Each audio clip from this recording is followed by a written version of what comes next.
एक महत्त्वाची बातमी समोर येते। बोगस एफडी अधिकारी बनून वसईतील व्यापाऱ्याची 6 लाखांची फसवणूक करण्यात आली आहे। विजय जाधव असं व्यापाऱ्याला गंडा घालणाऱ्या भामट्याचं नाव आहे। वसईतील न्यू मोरबी स्वीट्स अँड फरसांच्या दुकानात भेसळयुक्त खाद्यपदार्थ आहेत। मी एफडीएचा अधिकारी आहे असं सांगून त्याने बोगस व्हिजिटिंग कार्ड आणि आय कार्ड दाखवून या व्यापाऱ्याची फसवणूक केली आहे। त्याला अटक करून कारवाई करण्यात आली आहे।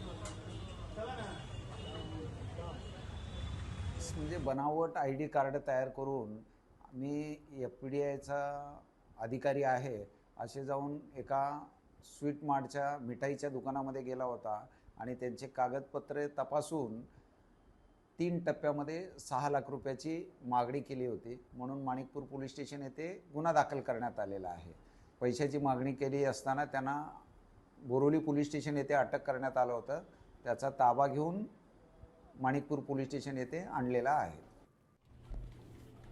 साम टीव्ही मी नेहमी पाहतो, त्यावर दाखवलेल्या बातम्या रिलेट करतात।